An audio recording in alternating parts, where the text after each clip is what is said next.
And welcome to Down with the Browns.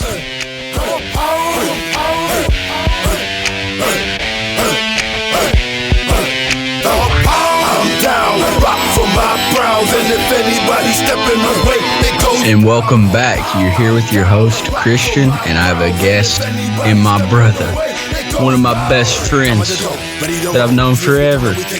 He even held me as a baby, I think. It's my boy and fellow Browns fan, Jacob Carroll. How you doing, Jake? Doing good, buddy. Buddy, we've talked about doing podcasts forever, and we're finally on the same one together. Yeah, that's true. That is very, very true. Yep, years in the making. But, yeah, talking about our Browns, there was some big news came out today. We had 2 players named to the first team All-Pro and then 1 to the second team. And Joel Betonio and Myles being added to that first team and Wyatt Taylor being added to that second team. How do you feel about that, Jake? Well, I'm pretty happy for them. You know, these players definitely deserve it. You know, Myles and Joel, of course, deserve first team. And then Wyatt Taylor, you know, it's almost as if he deserved first team as well. But, you know, it's always good that he deserves to be, you know, on one of the 3. So, you know, pretty good awards for all 3 of them. Yeah, it's not seeing the Cleveland Guardians get a little love. You know what I mean? Yeah, and Joel Betonio has just been this force to be reckoned with in Cleveland since we've got him back in 2014. He's just been the dominant guy on that left side of the line. I mean, he played Absolutely. with Joe Thomas there for a little bit, and I think that actually helped him grow, was playing alongside the greatest left tackle of all time. And yeah, he even stepped into some spots this year at the left tackle position, and that was really huge because, I mean, there for a while, we was like, oh, God, we've got like 2 offensive linemen healthy. And then he moves over and just hoss-cats it. Absolutely, yeah. He definitely filled in the role, you know, when Jedrick went down. And I remember, you know, when he first came into the league, we had him at right guard. And when John Greco left the scene, we moved him over, and I think that was a pretty big deal too. So he's been a very versatile player, and that's his 3rd position on the line that he's had to play since being in Cleveland. Most linemen never do that in the NFL, so pretty big deal for him. Yeah, and I think that he's making a case to become a first ballot Hall of Famer. Oh, gosh, yeah, you know, little by little, more and more. He'll be kind of like that next Joe Thomas type guy, you know, that's been playing for the Cleveland Browns for so long and been playing for so many snaps and stuff. He'll be one of the linemen that Cleveland always remember, the fans always remember. So, yeah, you know, it'll continue to build. Yeah, and he just has that personality that everybody loves, and he's just – and then they had that video last year where when he's trying to hop up the crowd, he goes, "Let's go, guys, let's go." Yeah, I'm surprised they never played that at the big screen at any of the Browns games, because I feel like that one video alone, every Cleveland fan would just go berserk just by watching it, even though, you know, there's no hype to it at all, but it's just, you know, for fun. Yeah. And moving forward from Joel to talking about Myles. Myles had a phenomenal season. He broke the Cleveland Browns season sack record. Yes. Mm-hmm. And seeing him break that record in person was quite excellent, not going to lie. And it happened right in front of me. And, yeah, and you just see him come around that edge. And you're like, oh, he's not going to get him. And then you see the ball on the ground, you're like, oh, he didn't get the sack. And then you see him grab the ball and run it in for a touchdown. And you're like, yeah! Yeah, I didn't know that was counted as a sack, actually, when I was watching the game. You know, when he knocks the ball out of the quarterback's hand and runs it in, I thought it was just a fumble, but technically that counted as a sack, and it was the weirdest way to break any type of sack record by not actually tackling the quarterback down on the ground. I can't remember if that was Lamar Jackson that was still in the game at the time, but I want to say it was one of Huntley's first plays. I want to say so too. Mistaken. Yeah. But Myles Garrett's just been phenomenal. toward the end of the season, he got hurt. I mean, you can't really expect him to have that same, like, off the line. But, I mean, he's still Myles Garrett. He's going to get crap done. Oh, absolutely. And, this year and last year, he's had 2 phenomenal seasons. Last year, if it weren't for COVID, he would have more than likely have won Defensive Player of the Year. He was, phenomenal up until that point. And then this year, he's been very good, and probably will be second or third in the ballot for Defensive Player of the Year this year. Yeah. So, yeah. I think TJ kind of solidified that against us. Yeah, I agree. We're not going to talk about that. But yeah, Myles Garrett's just phenomenal, and he's actually 4 sacks away from tying Clay Matthews, Cleveland Browns, like all-time sack leading. Oh, and career sacks? Yep. How about that? Yeah, he'll break that next year pretty quick. Yeah, I mean, if he has a game like he did against the Bears this year, it's just going to be one game.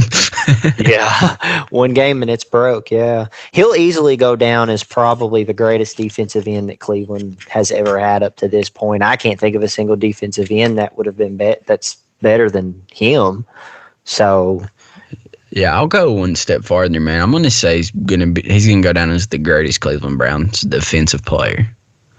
Yeah, that's definitely a tough one. Definitely best defensive line player, but I mean it's so hard to determine. As far as all of the various positions on the defensive side of the ball, to determine, well, is this corner better than that linebacker, or is this safety better than that defensive end?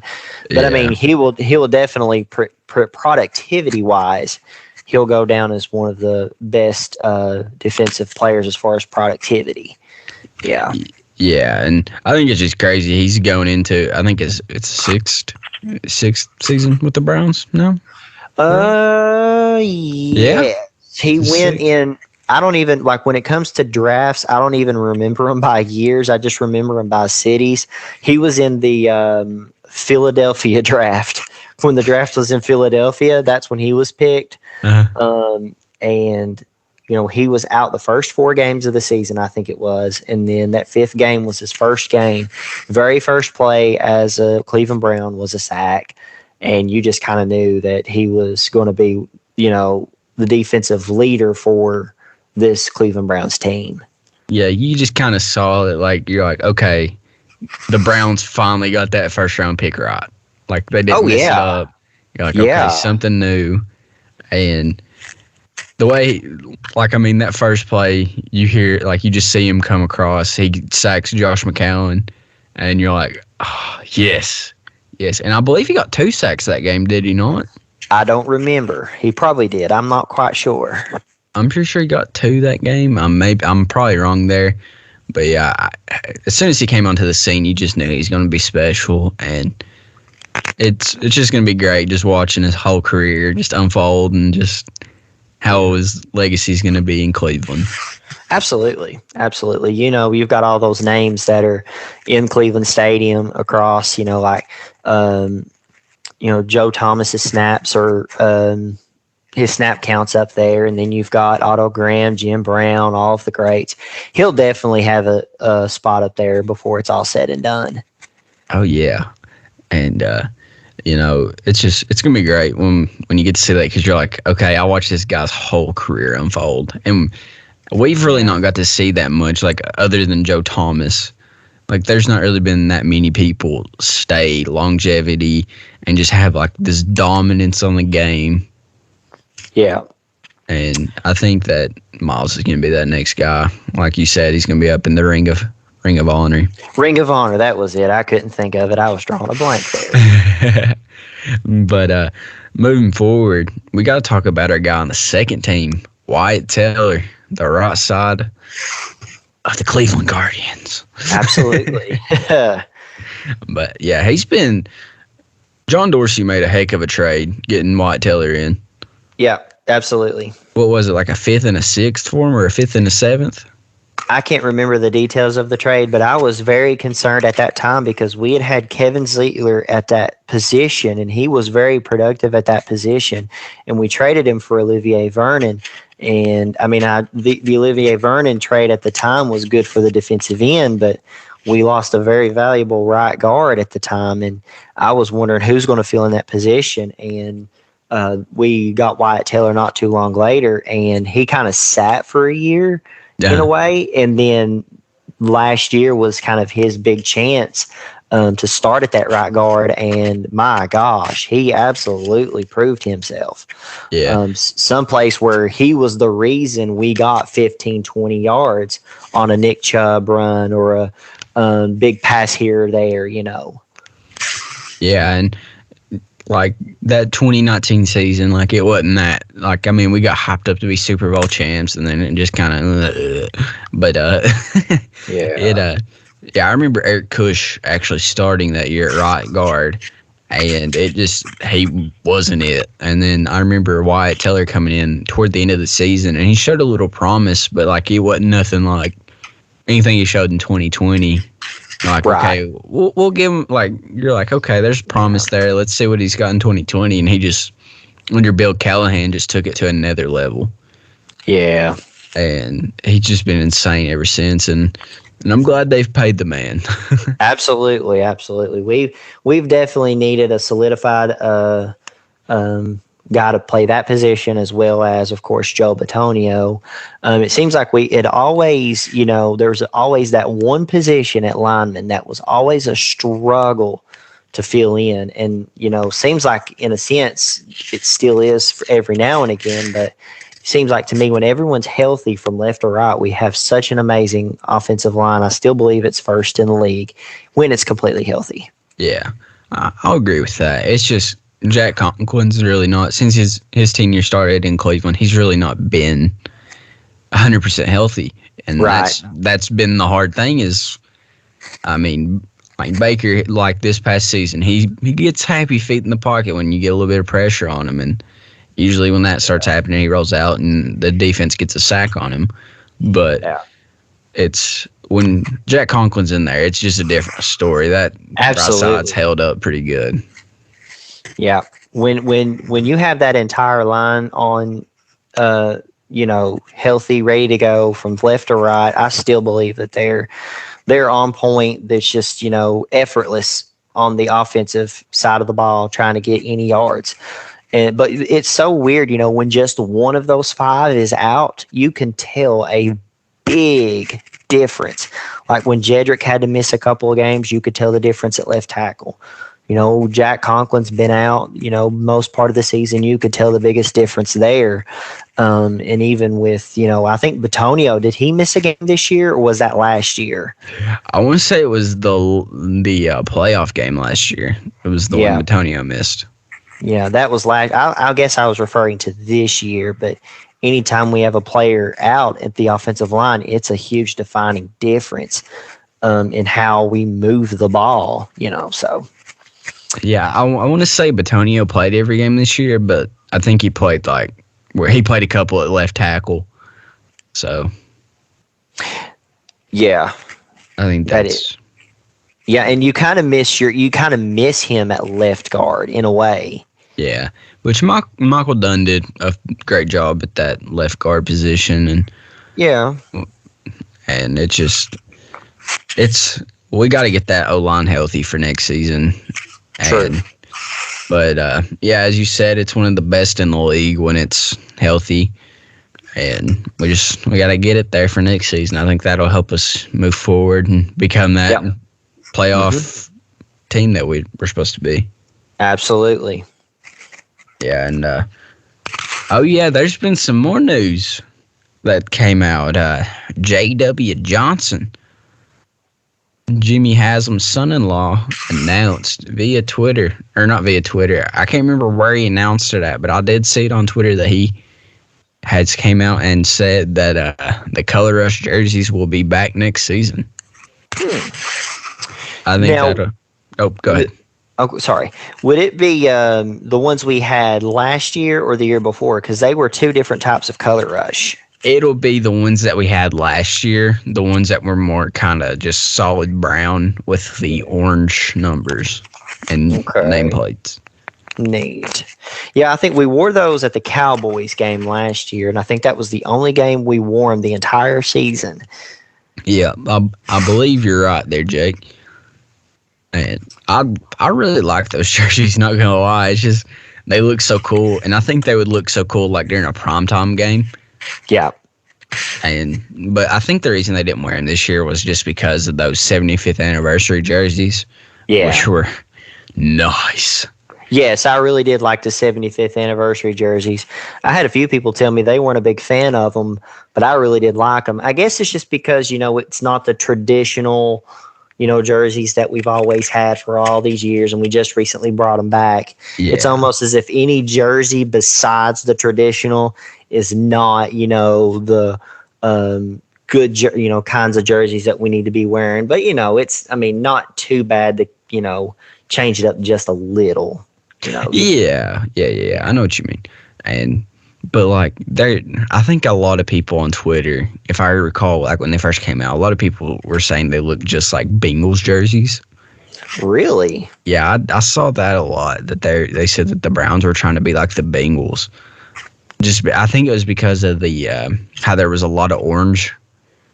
Yeah, I can see that where it's, with the amount of orange. I know when the Bengals first, started as an organization, a lot of people said that their jerseys were very similar to Cleveland's the first couple of years that Cincinnati was even a football team until they kind of a few years later changed their jersey scheme up to make it more like the Cincinnati Bengals rather than just that orange, if you will.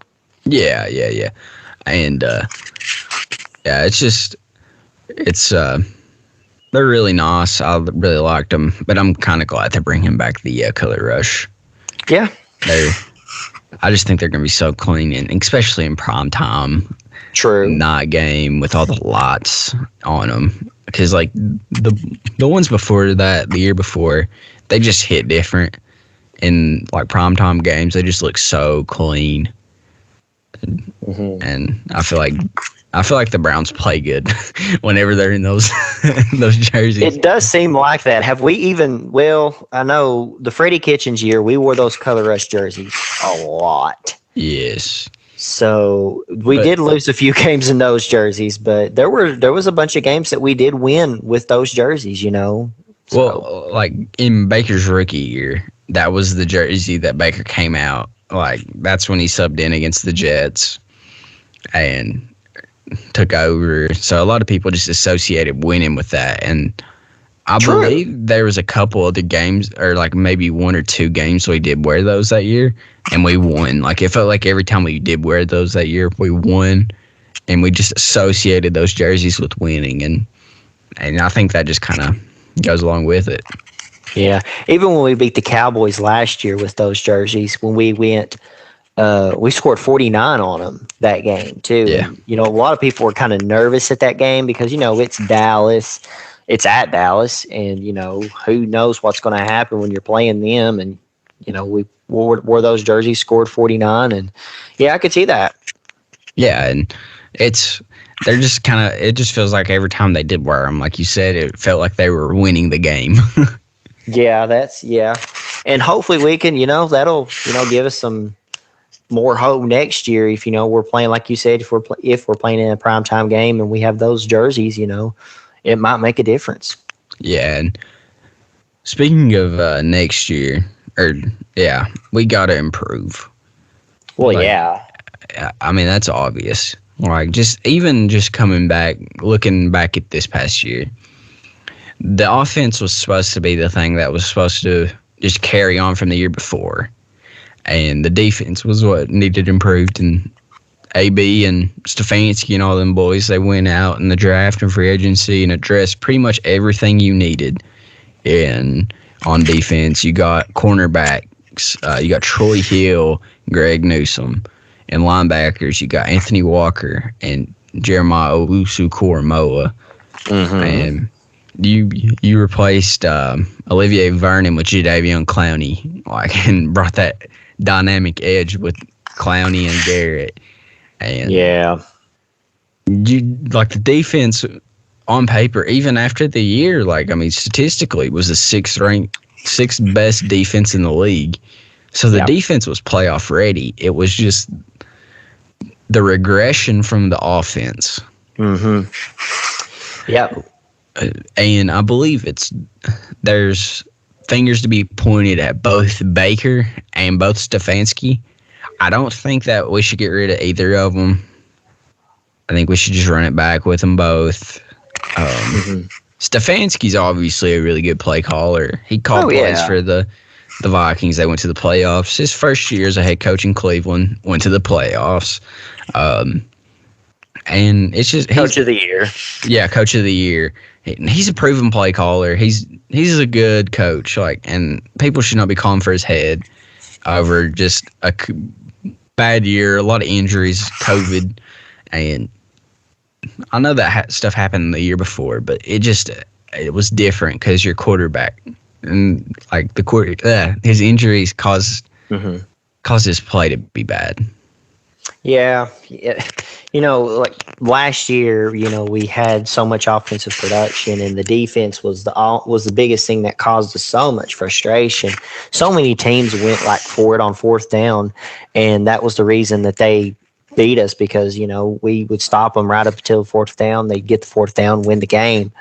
And with a better defense, if you took this year's defense on last year's team, there's a big chance that we are in the Super Bowl playing the Tampa Bay Bucks with that defense.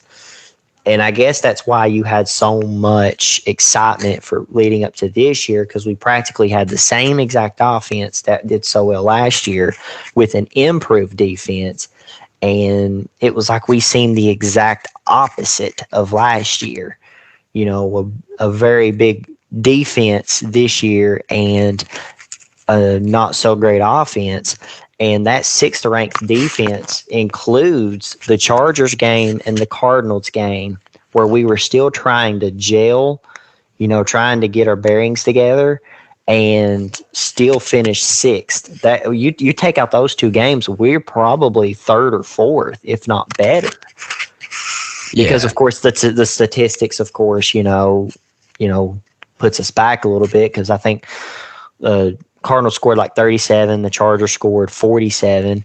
But other than that, we held the majority of our opponents to less than 30. I'm pretty sure, probably less than that. I can't remember the exact scores. Yeah. And there were some games we turned the ball over, like the Packers game on Christmas. We turned the ball over 4 times. I know one of them came last second, but the defense held their own against the Packers. Holding Aaron Rodgers in that offense to 24 points.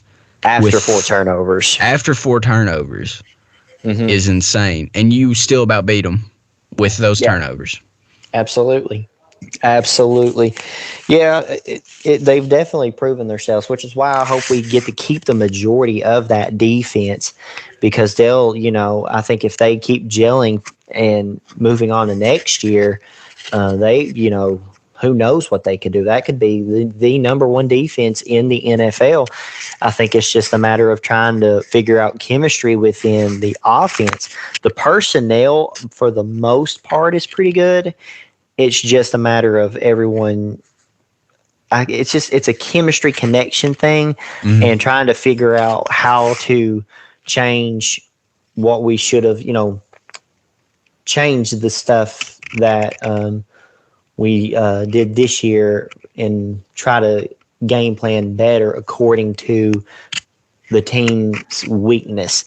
We were playing the Ravens on Sunday Night Football, and I think they've got the number 3, number 4 run defense, and we should have been passing it that game, but we kept running the ball, and then we would play a team with a really good pass defense, and you've got Nick Chubb, and we were running the ball, or we were passing the ball when we should have been running the ball.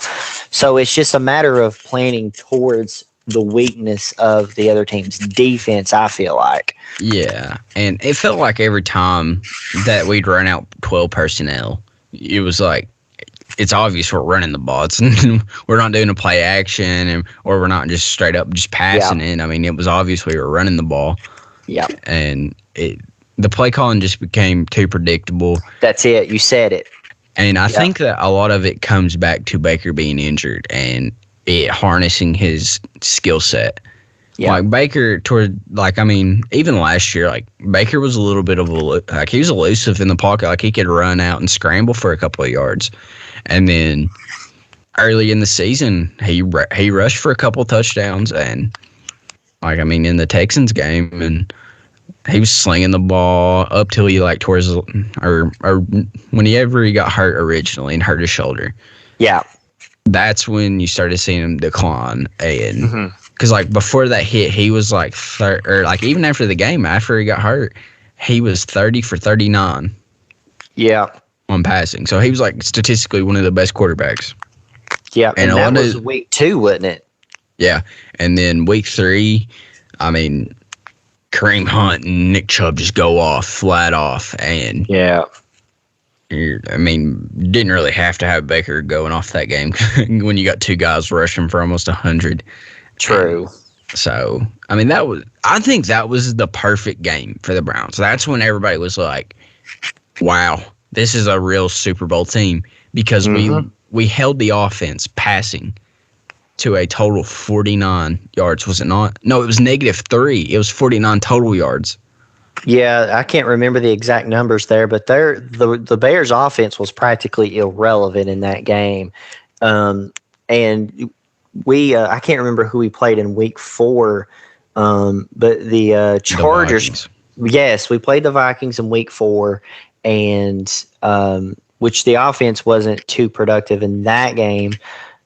With the exception of David Njoku. But the Chargers game, even with Baker's injury, and he wasn't even wearing that harness yet, they played the Chargers, and he puts up unbelievable stats. We scored 42 against them, and, the Chargers, have a really good defense. Yeah. So, and I made a tweet the other day, and it was the picture of the hit from J.J. Watt and on Baker, and that's when I think it officially tore and hurt his shoulder blade. Yeah. Was that moment. And to look at that angle, I'll actually make it my pinned tweet, and so everybody can see it that's listening. And you can see no human body should be bending like that. That's how hard this guy got hit. Yeah. Which I kind of think a little bit of that has to be on Baker because he had a clean opening to run, and then he just dead stops and tries to throw the ball. Yeah. And then J.J. Watt's going to J.J. Watt and just kills him. Yeah. But, J.J. Watt felt bad as soon as it happened, just the look on his face. Yeah. Well, you was talking about the Texans hit. The Texans game when he got hit. And that hit wasn't terribly bad as much as the J.J. Watt tackle was. Like you said, his arm just completely went in the opposite direction. And that was where not having Jack Conklin also just absolutely destroyed you.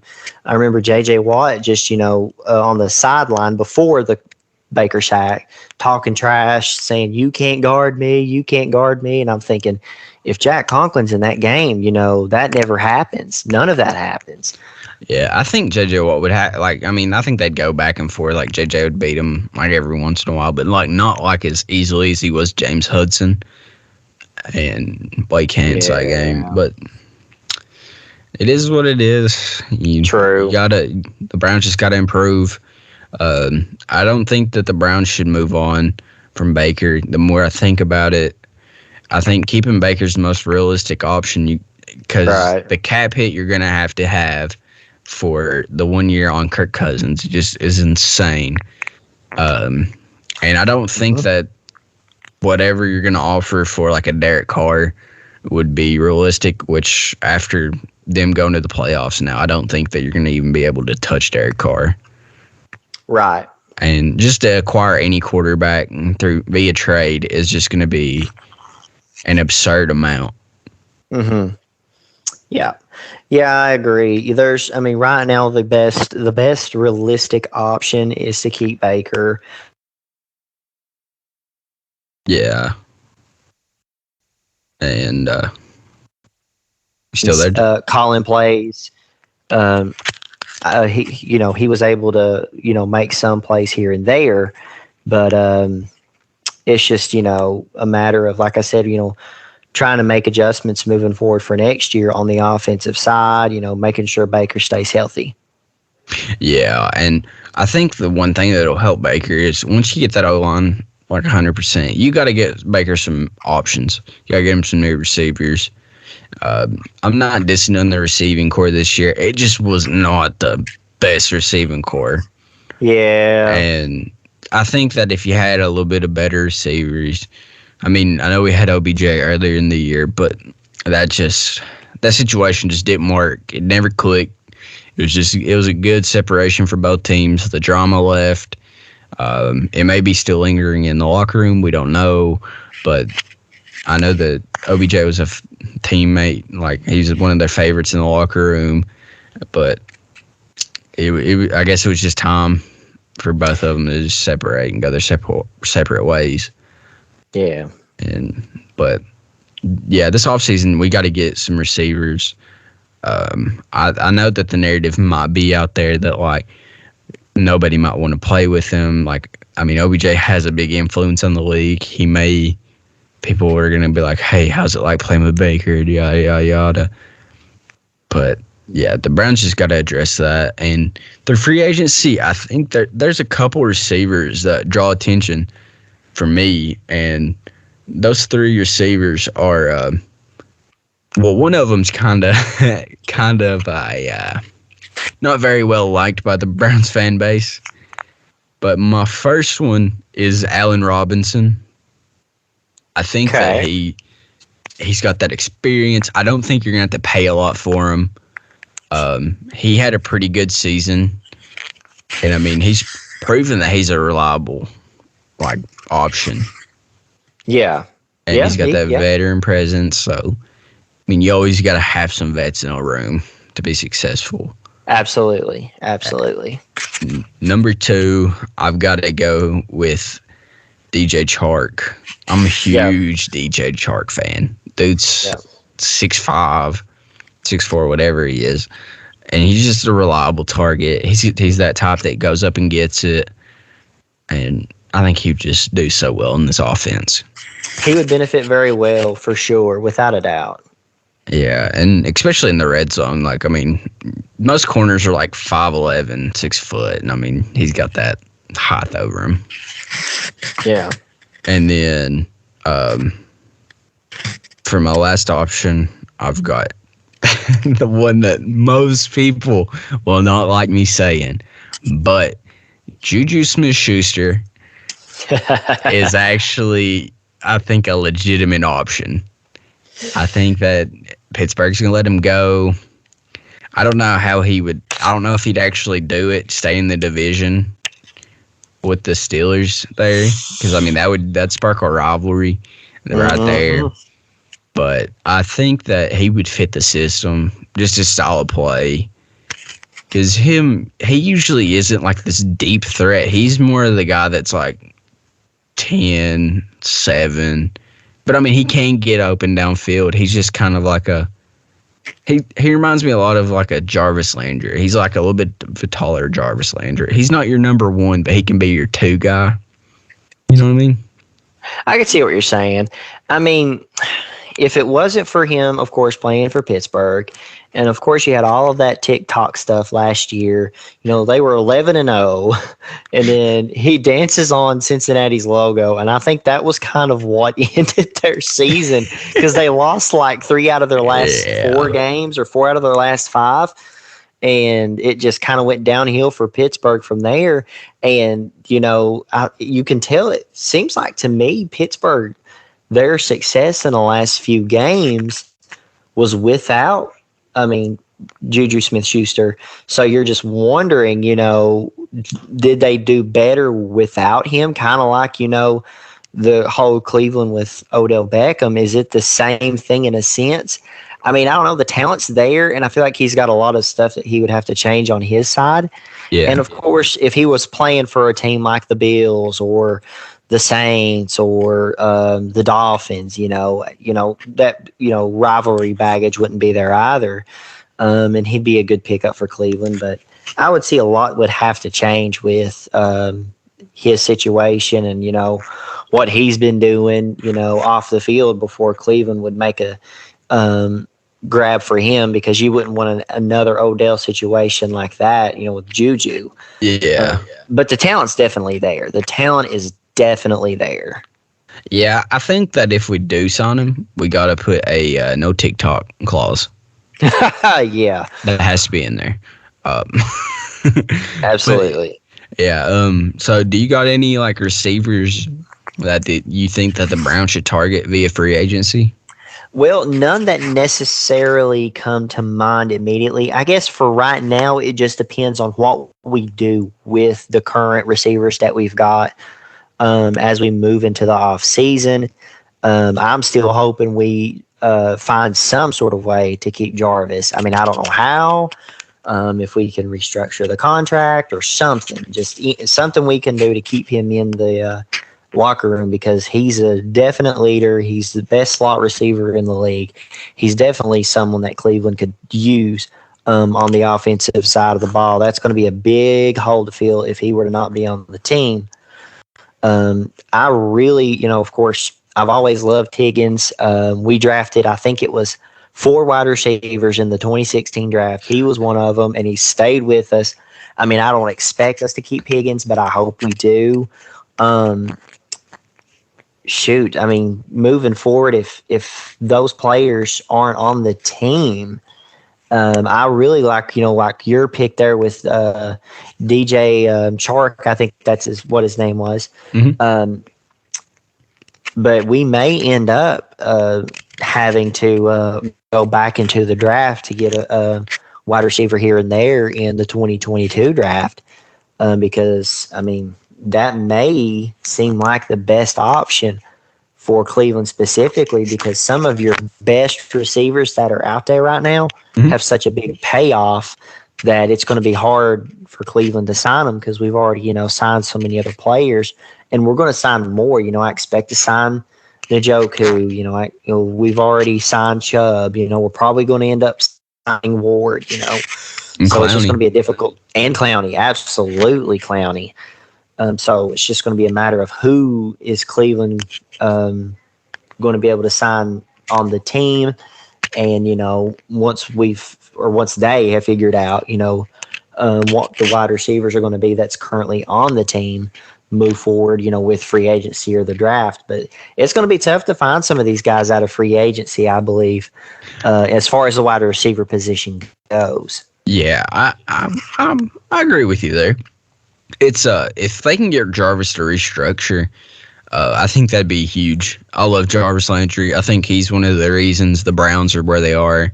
I know that the 8-9 season wasn't ideal for all of us. I know we were thinking Super Bowl or bust this year. Well, I was at least, and it was kind of heartbreaking. But Jarvis Landry is the reason we're not going 0-16.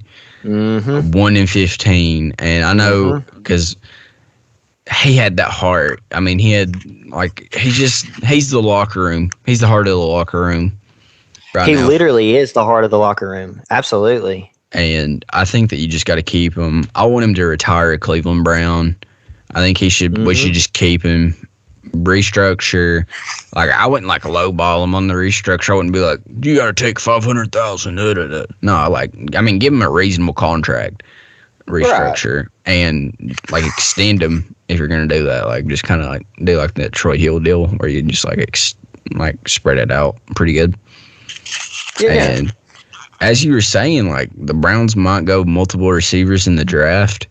I mean, obviously the first round's gonna be a receiver. That's just obvious.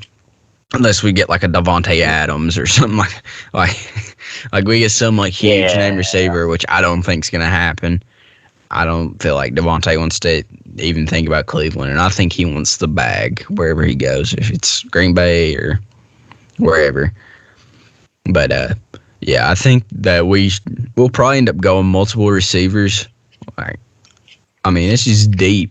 You're obviously headlining with Chris Olave, Garrett Wilson, Drake London, Treylon Burks, Jameson Williams, which I think his stock's going to kind of fall now that with the ACL tear. But I think, like, even going down farther into the draft, I mean, you got guys like Wan'Dale Robinson, George Pickens, and there's multiple others. I can't, like, some of their names aren't coming to mind, but I know there's multiple really good receivers you could get in the third, fourth round. I mean, it's just a deep class this year in receivers. Sure is. Sure is. I agree with you. I expect us to go receiver in the first round, depending on what we do with the receivers that we currently have. I mean, for all we know, if we, address the receiver position before the draft, I mean, we could end up trading down, which, I mean, I doubt, but, you never know what could happen. We ain't got Sashi Brown no more, man. We don't do this stuff. That's true. That's true. Gosh almighty. But, of course, your top choice overall is because I mean, with all of it, he's done at Ohio State, and of course, I've always said, and I told you this earlier, there's just something about an Ohio State playing for the Cleveland Browns. The minute they get drafted by Cleveland, it's like they want to play harder for the state of Ohio, the city of Cleveland, something like that. They play better when they're in. Yeah, totally. And, like, I mean, even with Terrell Pryor, like, switching positions, had that crazy 1,000-yard season. And it just, I think him in Cleveland would work. I think he's kind of what we need. We need that number one receiver. And I think he's one of them guys that can come right in, right away, kind of like a Jamar Chase did for the Bengals. I don't think we have that type of talent in our receiving core right now that the Bengals do, but I do think Garrett Wilson can come in right off the bat and just be a hoss. And but now that Jameson Williams is hurt, I think that's gonna make Garrett Wilson's his stock kind of higher. And one thing that I don't think a lot of people are taking into consideration is the Falcons. They pick at number 8. And Calvin Ridley is wanting out of Atlanta. Wouldn't mind if the Browns put in a little offer on that. But once he's out, they're going to make that a receiver. Like, they're going to need that. And, like, I mean, Garrett Wilson's obviously the number one receiver. Yeah. But, like, other receivers that I think the Browns should target maybe is I really like Drake London out of USC. He's big. I mean, he's consistent. I mean, he's not played as many games as like a Garrett Wilson has. But, I mean, he had 2,153 yards in 3 seasons that he's played and 15 touchdowns, compared to Garrett Wilson's 2,213 yards and 23 touchdowns. Let's see. I think Drake London played in 22 games. Garrett played in 32. So. Yeah, I think it's something like that. And I don't think you could go wrong with a big possession receiver. I think that's kind of what gunslingers need, and that's kind of how Baker plays. He's a gunslinger. Yeah. Will you take your top 5 receivers that are currently on the board? Garrett Wilson, Jameson Williams, Drake London, Chris Olave, and Traylon Burks from Arkansas. You really can't go wrong with any of those 5, really. If we were to get one of those 5, I remember when we were trying to find a left tackle 2 years ago, and we ended up with Jedrick Wills, and out of those 4 that were in the draft at left tackle or at tackle position, you almost couldn't have went wrong with any of those 4 to a sense. So it's kind of the same way with wide receiver this year. You've got those 5. Either of those 5 would be good for Cleveland. So it's a very tough decision. I would almost hate having to try and make the decision for Cleveland as to who would be the best pick for receiver for our skill set and our scheme. Of course, Yeah. Garrett Wilson's probably your top choice, but like you said, Garrett Wilson could possibly go to the Falcons in the draft. But who's to say the Falcons won't go straight into free agency and pay a bunch of players a lot of big money and not even get a receiver at that position or at that pick. So it's untelling. They could always go quarterback with Kenny Pickett. So you never know. That is true. But yeah, like you said, it's hard not to go wrong. But I don't think we should get Chris Olave just because of his agent, Drew Rosenhaus. Oh. Yeah. Oh. Yeah. It's. I don't think he likes Cleveland. It feels like anytime any player has him as an agent, they're on their way out of Cleveland no matter what. Yep, that is true. But, we do have a few players that do have him now that have actually signed with Cleveland. Maybe it's just the culture's changed now. And, yeah. So, you never know. I mean, I really like Chris Olave. I think he's a stud. Like you said, you can't go wrong with one of them five. Yeah, I agree. But, but I got to say it's every podcast. Round 2, if we can get your hands on Darian Kennard. Oh, yeah. I know you keep saying that over and over, but that is definitely a definite good pick for us because, he would make a great backup. Like, Nick Harris, when we've had to have him at right guard and center, he's been a great backup for Cleveland, and Kennard can do that same thing. Absolutely, He could do that same thing. So if Jack Conklin were to go down again, we would be in good hands. Yeah, and Jack Conklin's contract actually ends after next season, and I think that having a great tackle like Kennard, I think that makes it a little easier to transition away from Conklin. And I think Kennard's proven that he can play in this offense. Like Kentucky's offense with Liam Cohen. I mean, the Cohen system and Stefanski's system are just a lot how they run. They rely a lot on the play action and it's run first. Mm-hmm. So, and his time at Kentucky, he's really not had a quarterback, so he's used to run blocking. Mm-hmm. And I think somebody put out a thing earlier from PFF, and Kennard is ranked top 5 in pass blocking or overall blocking in the last 3 years with Kentucky. And I think that's crazy. That's crazy, man. And yeah, I think that'd be a huge pickup for the Browns, especially in the second. Stuff. So yeah. Yeah, and just transitioning from draft talk to even more free agents, there's more positions we need to address this offseason, and I think one of them's defensive tackle. I think that we could run it back with both Maliks, but Malik Jackson's getting a little old.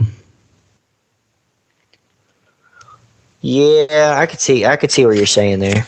Yeah, but we got to give Malik McDowell. We got to give him an extension. We got to keep him in Cleveland. I think his upside's too big to let him walk. Oh gosh, yeah, Malik McDowell's probably been one of the most productive defensive tackles we have had in a long time, a very long time. So we definitely need to keep him. I mean, but the possibility is still there. Yeah, we gotta keep him, I think. But I think there's some other options via free agency and via the draft. If the Browns can somehow get their hands on Jordan Davis, I don't think we'll even be able to touch him. I think he's going to be long gone before the Browns even pick. I agree. I agree. And I think the receiver needs a way bigger need than defensive tackle. I'll put that out there right now. But if some weird alternate universe, the multiverse of madness happens, and Jordan Davis somehow falls, like past our pick, the Browns got to move up. I'm willing to eat my words on Kennard. We got to get Jordan Davis. Because that dude's... Oh, yeah, absolutely. But we're not going to get him. Like, it's not happening. But that would be a dream. Yeah. But I think via free agents... Oh, go ahead. I wouldn't be mad. I wouldn't be mad if we got any player off of that Georgia defense. They would help Cleveland in some way. I mean, I'm not saying we should, but, it would definitely help because they were all productive and goodness gracious, you could tell they knew the playbook like the back of their hands, as if they have been there for years and years and years and years. Most defenses in college aren't like that. Yeah, that defense was insane, man. Like, I mean, even going, like, there's one point where it was like midway through the season, I believe, and like they had only allowed like one passing touchdown and like one rushing touchdown. That's crazy. And especially in the SEC. Yeah. And they won the game off of a pick six, or won the championship game off of a pick six. That's, that never happens in a national championship game. Yeah. And especially against Saban. Yeah, absolutely. But yeah, moving back to the defensive tackle, I think that if the Browns can get their hands on Brandon Williams from Baltimore, get a little heated right there between the Ratbirds and the Browns. If we can steal one of their defensive tackles, he's been there for quite a while now. Yeah. And I think that if we could get somebody like that, like a Brandon Williams, or like maybe even a Corey Peters, like got that experience to him, or heck, even just re-sign Malik Jackson, somebody like that has good experience and still can produce that defensive tackle. I think that we need that. And yeah. Which, I mean, we do have Tommy Togiai. He started bringing it toward the end of the season. We finally got to see him play a little bit. And then Jordan Elliott. Yeah, I was about to say that. Jordan Elliott, he's definitely played very well the last 2 years that we've had him. So both of those guys are really good potential starters. You've got Malik Jackson that's still technically on the team. If it's possible, I would love to see him come back too. I'd love to see this entire defense come back for Cleveland. I don't really see it happening as far as keeping Malik Jackson, but yeah. Yeah, I think that we'll keep about 90% of this defense intact. I don't see us bringing back Ronnie Harrison next year. Yeah, I'd say you're right. You're right. I mean, he was good. He was good in some games, but I don't. There was a lot of games that he missed assignments, and it costed us huge. True. And I think that they're just gonna let Grant Delpit do his thing, allow him to be the starter because they drafted him to be the starter. But yeah, I think that's the way they're gonna go with the defense, and I think though, Andrew Berry, I trust that man. I trust him. Oh gosh, yeah. Whatever Berry does, if he trades Baker, we ride. If he keeps Baker, we ride. Whatever he wants, we go with. Oh yeah, I've gotten to the point where any move that Andrew Berry makes anymore, I am completely okay with it. He's not really led us astray with any player so far. I don't really expect him to do that because it seems like even at his young age, he's got a lot of experience working with teams in the NFL. He seems to really know what he's doing as far as the general manager side of things go. I think it's just going to get better and better. There's going to be times where he's going to have to make tough decisions, and I would not want to be in that position.